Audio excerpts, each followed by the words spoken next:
Interacciones sistémicas por la microbiota bucal, seminario número 6. La microbiota bucal se refiere a un conjunto de microorganismos que forma parte del ecosistema bucal, los cuales deben de estar en equilibrio para garantizar una correcta función fisiológica y evitar el desarrollo de enfermedades. Componentes. La fracción bacteriana de la microbiota es la más conocida. Los fírmicos como Streptococcus, Veillonella y Lactobacillus componen en condiciones normales la microbiota oral sana. A los firmicutes le siguen las proteobacterias, los bacteroides y los actinomyces. En general, Streptococcus, Veillonella, Prevotella y Pausterolaceae copan las principales especies de bacterias. En el biofilm subgingival encontramos Fusobacterium y Capnocitofaga, y en el biofilm supragingival Capnocitofaga y Corynebacterium. La microbiota oral no solo se compone por bacterias, si bien encontramos arqueas metanógenos como los termoplasmatales, Methanobrevibacter, Methanobacterium y Methanosarcina. Los hongos establecen relaciones complejas con las bacterias, además estimulan al sistema inmune del holobionte, y las especies son consideradas especies clave tanto en situaciones de salud como en patologías tales como la periodontitis o la caries. Funciones de la microbiota oral. El equilibrio simbiótico de la microbiota oral en los biofilms permite que se lleven a cabo funciones benéficas para el ser humano. Estas funciones se pueden dividir en vía metabólica del nitrato, nitrito, óxido nítrico, exclusión de patógenos, regulación del desarrollo del huésped, contribución al metabolismo de alimentos y mantenimiento de la morfología normal, factores que intervienen en el desequilibrio, sistema inmunitario, factores hereditarios, hábitos alimenticios, inadecuada higiene bucal, pH y flujo salival. También tenemos los tipos de eliminación de la microbiota, que puede ser por eliminación espontánea o eliminación inducida. La bacteremia es la invasión del torrente circulatorio por medio de microorganismos. Las bacterias que están presentes en la cavidad bucal, como es el caso de Streptococcus mitis, salivarius, virians y los Streptococcus mutans, pueden ingresar al torrente sanguíneo mientras hay una manipulación de los tejidos orales, que pueden ser desde estímpedes a trajes dentales o hasta una intervención quirúrgica. Se realizaron estudios y se observó bacteremia en 100% de los pacientes luego de una extracción dental, 70% después del destatraje dental, un 55% de la bacteremia luego de una extracción de tercer molar y 20% después de un tratamiento endodóntico. Las consecuencias de la bacteremia van a depender de dos cosas. La primera es la interacción entre factores del organismo, donde se incluye la cantidad, virulencia y el poder patógeno. El otro punto es la interacción entre factores de hospedador, donde se encuentra el estado inmunológico y una presencia de patología previa. También es necesario hablar sobre los principales focos de infección oral. Los primeros son los focos de infección pulpar, que estos son producidos por una caries o una fractura dental. Luego tenemos los focos de infección periapical. Otros focos principales son las enfermedades periodontales, los procedimientos odontológicos y la exodoncia. Los mecanismos de infección son tres. El primero son las infecciones metastásicas desde la cavidad oral luego de una bacteriemia transitoria. Dentro del segundo punto se encuentran las lesiones metastásicas por toxinas circulantes de las bacterias orales. El último mecanismo es la inflamación metastásica por injurias autoinmunes inducidas por las bacterias orales. Las complicaciones causadas por el desequilibrio de la microbiota bucal que se presentan en cavidad oral es la caries, enfermedad periodontal, candidiasis oral, gingivitis y aftas bucales. Dentro de las enfermedades sistémicas vamos a encontrar la endocarditis, enfermedad cardiovascular, nefritis, neumonía bacteriana, artritis y el parto prematuro. La endocarditis es una enfermedad sistémica que está relacionada con enfermedades dentales y su tratamiento.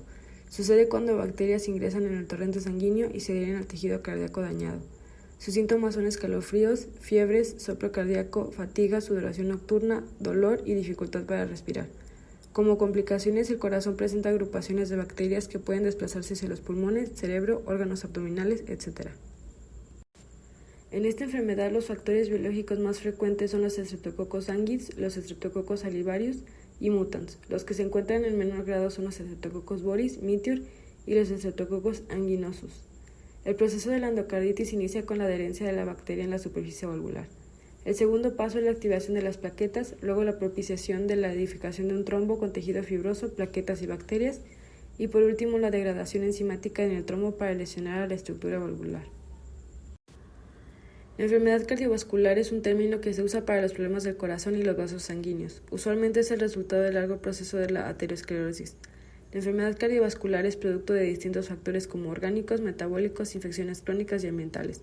La enfermedad periodontal es capaz de predisponer a las personas a la enfermedad cardiovascular, dada la abundancia de bacterias gram negativas y sus metabolitos y las reacciones inmunes contra ellas.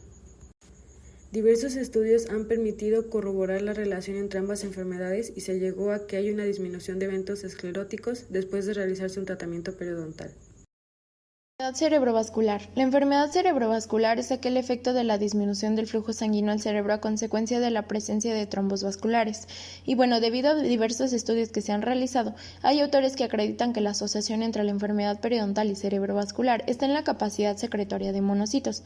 Algunos pacientes presentan un fenotipo monocítico hiperinflamatorio, el cual predispone a los pacientes a padecer enfermedades periodontales o cerebrovasculares. Existe una prevalencia de enfermedad periodontal en los pacientes con enfermedades cerebrovasculares, siendo más elevada en aquellos hombres mayores de 60 años y con enfermedad cerebrovascular isquémica. Y la mayoría de los pacientes con enfermedad cerebrovascular presentan una mala higiene bucal. Neumonía bacteriana. Es una infección del parénquima pulmonar causada por una variedad de agentes infecciosos. Una fuente es la placa dental y los casos de periodontitis. Personas que nunca van al dentista tienen un riesgo del 86% mayor de desarrollar neumonía que las que acuden 2 veces al año a una consulta de un odontólogo. Existe una relación estadísticamente significativa entre dormir con una prótesis dental mal puesta o mal cuidada y un mayor riesgo de neumonía, ya que en cualquier tipo de prótesis dental, no solo las removibles, se requiere de un cuidado especial en el apartado de la higiene. Y una buena higiene bucal, así como buenos hábitos orales, puede prevenir enfermedades bucales y respiratorias. Nefritis. Los antígenos bacterianos e infecciones crónicas orales pueden depositarse en los glomérulos, lo que causa la inflamación de estos, además de los túbulos y tejido intersticial de los riñones. A esto le llamamos nefritis. La formación de complejos inmunes induce la formación de complementos C3A y C5A. Estos son fragmentos de anafilotoxinas, también llamados péptidos de complemento, que inducen a la inflamación. Los factores quimiotácticos causan la acumulación de leucocitos polimorfonucleares que causan una respuesta de inflamación.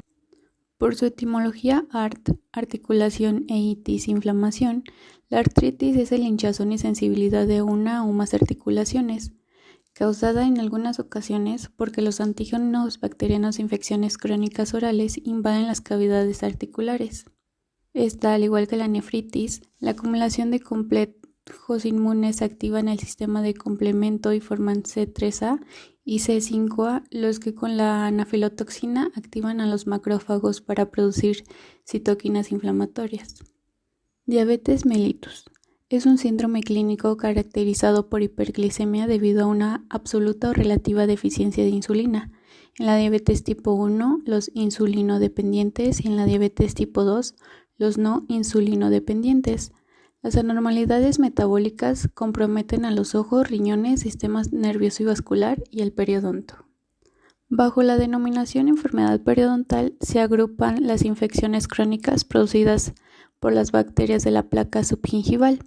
Primero es la gingivitis, en la que solo se ve afectada la encía, y en segundo la periodontitis, en la que además de la inflamación de la encía se afecta el hueso alveolar, el cemento del diente y el ligamento periodontal, haciendo un espacio entre diente y encía.